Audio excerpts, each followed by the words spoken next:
3D New Year's Eve clock with a spinning hand acrylic nail art tutorial by Hotpinkzebrapolish. Hi everyone! So in today's video I'm going to be making not really working, it doesn't have a motor in it so it doesn't turn on its own, but it is a New Year's clock that has a little thing and a little post underneath it that you can twist, and as you twist that, it twists the gear that's on the surface of the nail that then connects with another gear and it turns that one, turning the minute hand around the clock. Now I do want to just mention that it does not work perfectly. This is not a flawless experiment. It is not perfect, and I'm okay with that. I am so happy with the way it turned out. The fact that the gears actually turned together was more than I hoped for, so I'm really happy with it. Because the gears are so thin, and because the wire is not perfectly straight, and all of those little factors, I was just happy that it worked even slightly. So there's that, and I hope you like this, and don't forget to click subscribe to my future videos as well. So the first thing I'm going to do is I'm going to set my gears on the nail approximately where I want them to be, keeping in mind that they both have to be beyond my nail bed. So then I'm going to mark where they go with a Sharpie, and I'm using a really fine point Sharpie just because I had to go through the holes in the center of the gears. And when you set them on there, make sure that they are interlocked and that their teeth are interlocking so that they are as close as they are supposed to be, but you don't want them closer than they're supposed to be or they're not going to interlock later on, they're just going to sit on top of each other. So then, using the smallest bit I have for my e-file, I'm going to carve out the holes in my nail, in the nail tip. It's not actually going through my nail. If you wanted to, if you're not using a tip and you want to do a sculpted nail instead, I would just sculpt a very thin overlay of clear acrylic down the nail and then continue on with the rest of the design in replacement of the plastic tip. So now I'm going to be applying a layer of silver glitter over the top.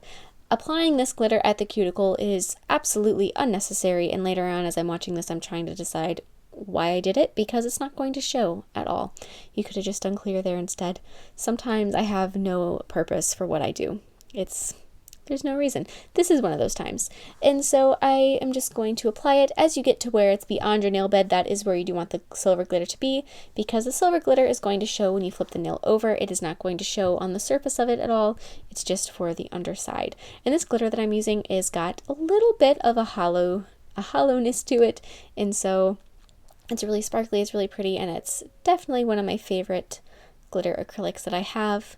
But I'm just going to make sure that I apply that, and I am not going to be plugging the holes that I just carved out. Make sure you go around the holes and you leave them as they are. Just like that.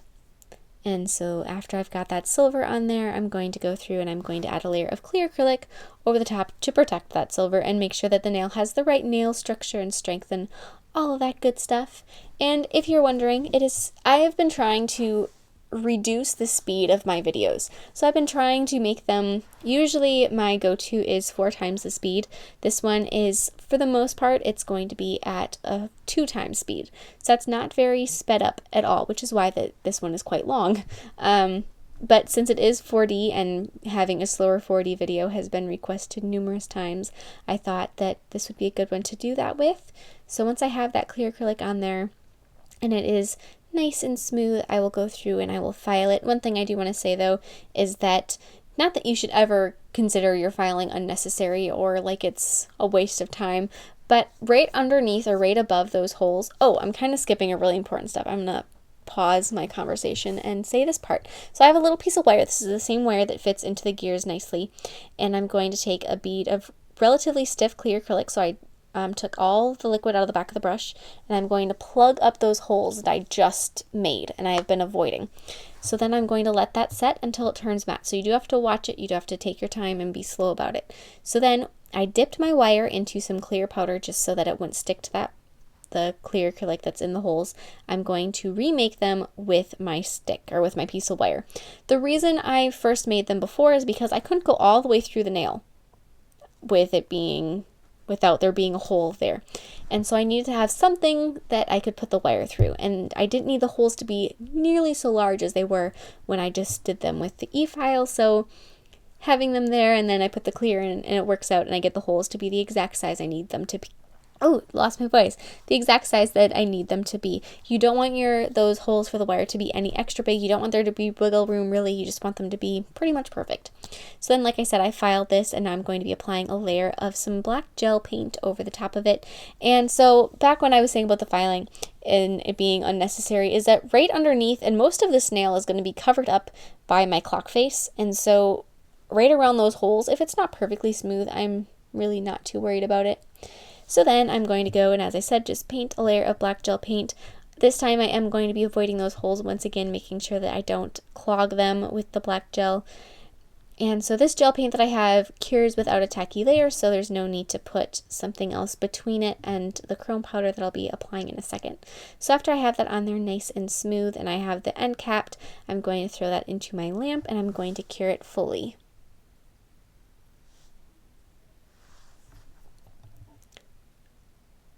And I really just like to brush over it because I want to make sure it's nice and smooth and it's this thin layer of the black. So now I'm going to take some silver chrome powder and I'm going to be burnishing that into my black gel. And this is cured black gel, as I said. So I'm just going to take, and it doesn't take much chrome powder at all. If you don't want to use chrome powder, if you don't have it, you could skip all of this black gel paint chrome powder part and just use that silver pretty background that I had in the beginning with the silver glitter instead. I really like the silver glitter, and I debated for a long time about whether I wanted to use the silver glitter or chrome. It was quite the internal debate, as I said. So I decided I would use both, which is why I did this. But you could definitely use one or the other, or use both like I did if you are indecisive.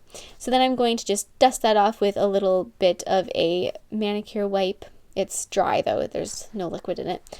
And then I'm going to be applying a layer of gel sealer. If I can open up my bottle of gel sealer. And so I just opened that quick. That's why I went off camera for a moment, because I can't open it one-handed.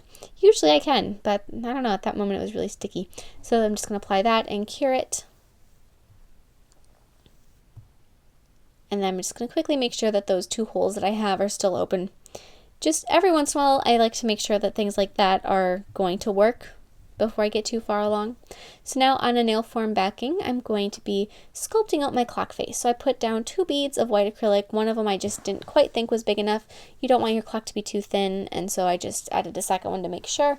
And I'm going to be pressing that out into as close to a circle as I can get it.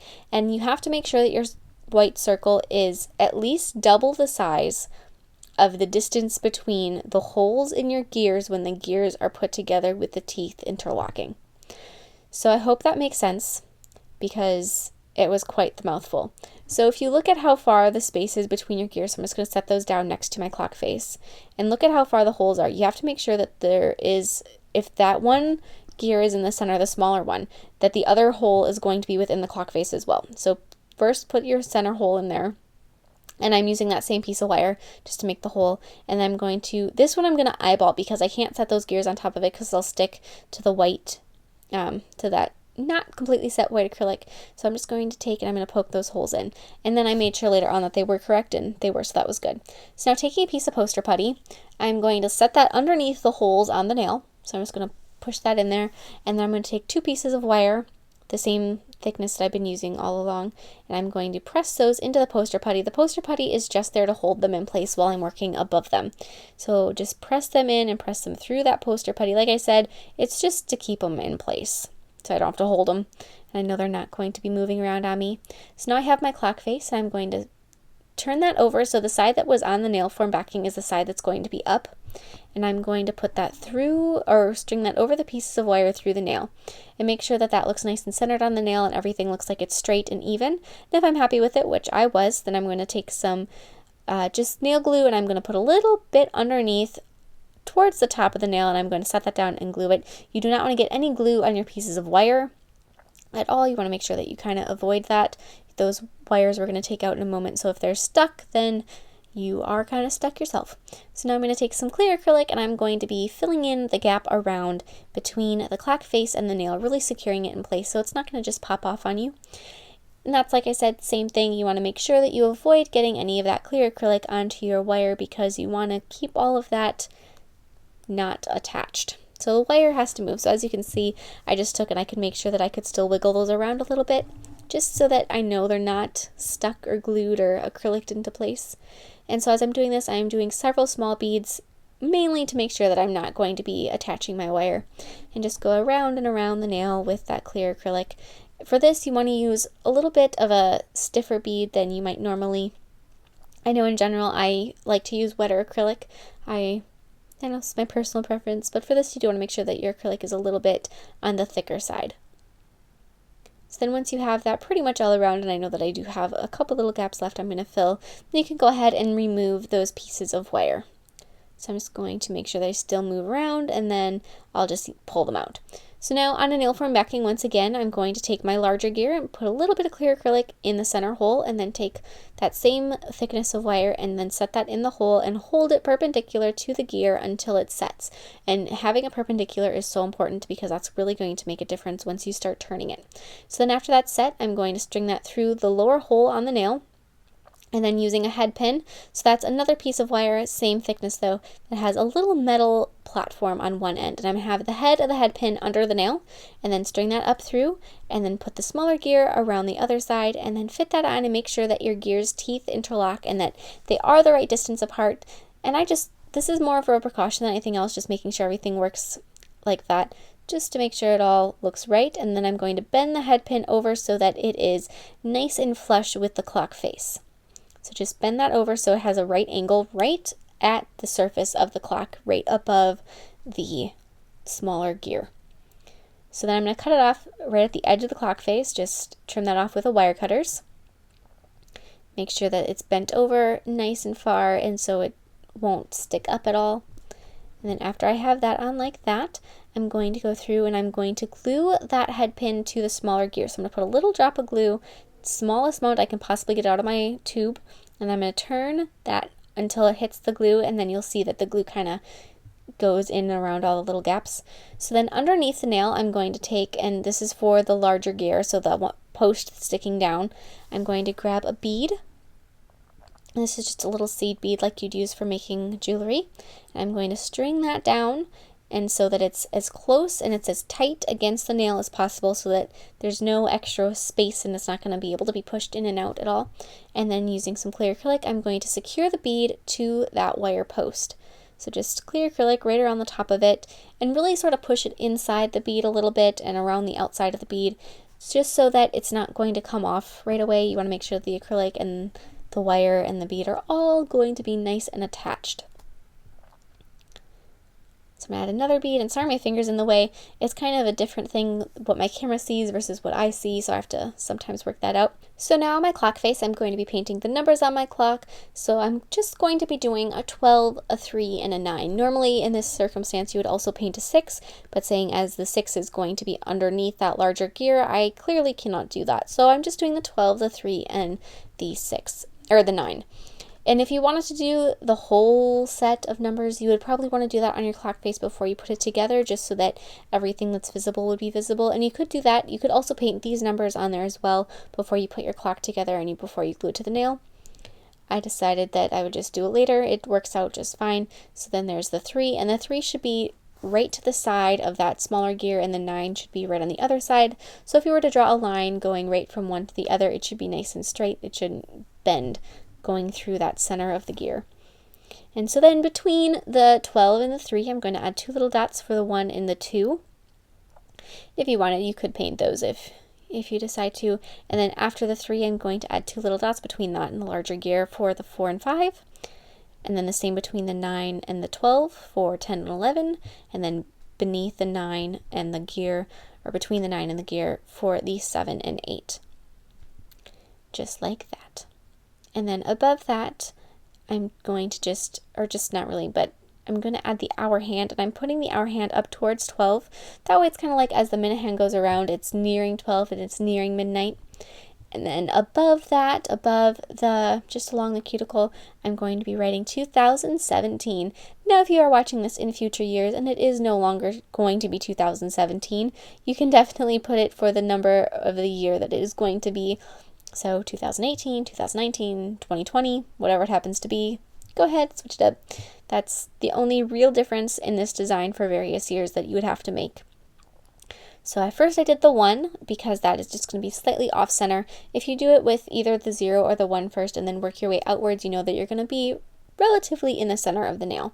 So then I added the 0 before the 1 and then the 2 before the 0, just with nice black paint. Just like that. So now I'm going to put gel sealer over the background. This is another layer, mainly just to make sure that the 2017 is protected. And then I'm also going to be putting some gel sealer over the numbers on the clock face. Make sure that you do not get any gel sealer on your gears, just around them. So don't actually cover them up. This is another time when, if you would have done this before you put your clock together, it might have been a little easier. I don't always think ahead completely, so this happened, but you could definitely switch that up. It would probably be easier. So now to make your minute hand black instead of just silver wire, I put a nail form backing underneath it, and I'm just going to press a little piece of poster putty in there just to make sure that that nail form backing is going to stay in place. And then spin the minute hand back over the top of it. Try to get that nail form backing as close underneath as you can, just like that. And then I'm going to take some black gel paint. This is the same stuff that I put underneath the chrome powder, and I'm going to just paint over that little piece of wire. And once again, I'm being careful not to get any gel paint where I don't want it to be. So just right on the top of that, and then I'm going to extend it past the little piece of wire just to create the little arrow or the little point or triangle on the end of my minute hand. Then once I have that on there, I'm going to put that back in my lamp to cure. If you want, depending on your gel paint, you might want to add a second coat, or you may need to add a layer of gel sealer on top of it. I thought mine was sufficient with just the one. And then after it's cured, you can just take it out. And if you do have to touch up your lines a little bit, you can just take some isopropyl alcohol and clean your brush out and use that as like a little eraser to fix it up, which I was just doing there. And then after that's done, I'm just going to, for the final touch, I'm going to be adding a little bit of a decoration below and above my clock. So first I put down some nail glue, and then I put a larger, just sort of silver gear, and then I put a black rhinestone inside of that gear, and then a couple black rhinestones on either side of the gear, starting with a larger one next to the gear and then a smaller one beyond that. And so it's the same pattern above and beyond the clock face, and I'm just attaching these with some with some nail glue. If you wanted to make sure that they were attached really strongly, you could use some gel, some clear gel instead. When I made this nail, I actually did not have any clear gel in my possession. I do now though, so I would have probably switched that up a little bit, but what's done is done. So as I'm doing this, and one thing that you may or may not know that I do is that I take a teeny little bit of poster putty and I stick that on the backs of my brushes, and I use that as my rhinestone picker. So that's kind of my replacement for getting some of the rhinestone jelly that you can use to pick them up. And it usually works out pretty well for me. So I did the same pattern above the clock as I did below it. So there were 6 rhinestones above and 6 below, and that is it. So as you can see, there's that post sticking down underneath the nail, which does make it less wearable. Otherwise, the nail design is pretty wearable just in general. But that piece of wire sticking down does make it a little less convenient. So I hope you like this, and like I said, it's something fun and something that if you wanted to wear it just for New Year's Eve, it definitely would work for you, and it would be kind of fun to have on just for the night. So I hope you like this, and don't forget to share any recreations with me on Facebook and Instagram. I would really love to see them, and I will see you in my next video. Bye!